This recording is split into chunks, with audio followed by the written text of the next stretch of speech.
Hello students, welcome to KBS Academy. Today I have read chapter number 3, Being a Responsible Citizens in Value Education. So, value education का आपका chapter है being a responsible citizen, यानी हम किस तरह से responsible citizen बन सकते हैं या हमें रेस्पॉन्सिबल सिटीजन बनना चाहिए।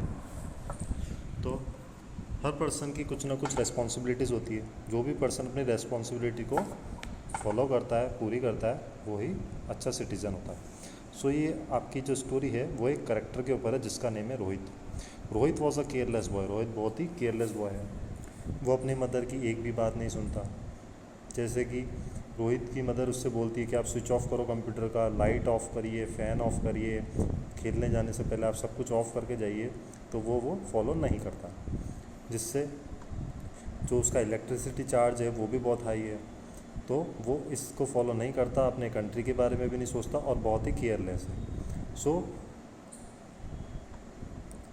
उसकी मदर उसको रिमाइंड कराती रहती है उसकी ड्यूटीज़ के लिए कि उसकी क्या क्या ड्यूटीज़ है, उसको क्या क्या करना चाहिए, लेकिन उसको किसी भी चीज़ की केयर नहीं है। वो फ़ैन ऑफ नहीं करता है, टेप ओपन करके बाद छोड़ देता है, जब वो ब्रश करता है तो टेप ओपन करके छोड़ देता है, और जितनी भी अदर चीज़ें हैं वो सब वो फॉलो करता है।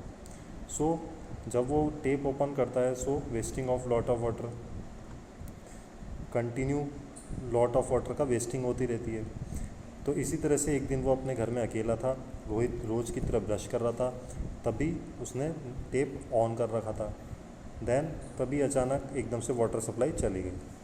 तो उसने किसी तरह से मैनेज करा। मैनेज करने के बाद वो किचन से पानी लेके आया, उसने टूथब्रश किया। देन वो बिना टेप ऑफ करे ही अपनी ट्यूशन क्लास के लिए चला गया। उसके घर में ऑलरेडी वहाँ पर कोई भी नहीं था, ना उसके मदर थी ना उसके फादर थे।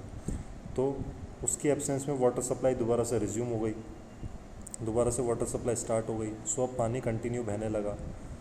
बहते बहते कंटिन्यू बहते हुए स्टेयर से होता हुआ उसके बेसिन तक आ गया,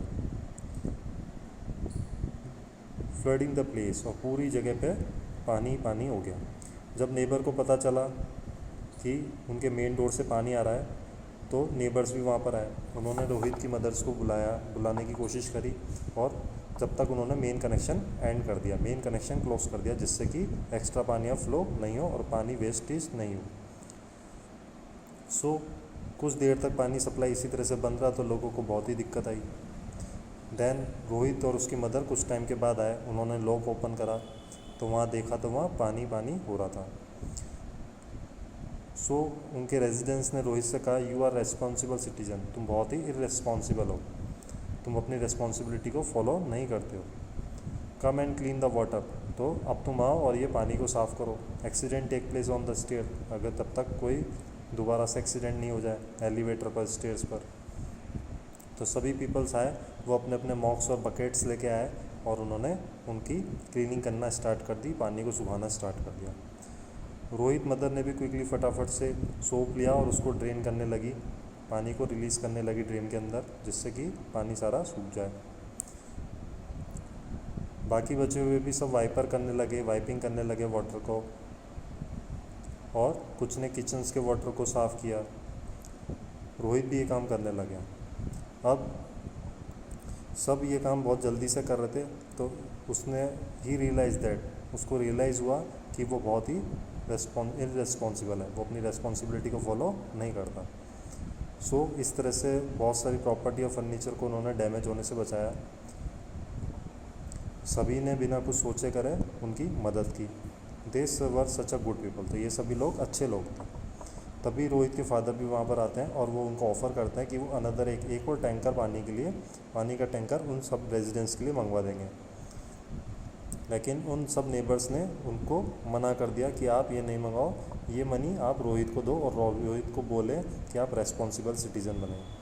तो इस तरह से रोहित को बहुत ही अशेम्ड हुआ, बहुत ही शर्म आई अपनी केयरलेसनेस के लिए, और उसने फील करा कि उसको अब अपने आप में चेंज करना पड़ेगा बेटर के लिए, और इस तरह से उसने अपने नेबर्स को थैंक यू कहा। सो इस स्टोरी से हमें क्या टीचिंग फैक्ट मिलता है, हमें क्या पता पड़ता है, क्या शिक्षा मिलती है हमें? We should never run away from our responsibilities, हमें अपनी रेस्पॉन्सिबिलिटी से कभी भी दूर नहीं भागना चाहिए। ओके।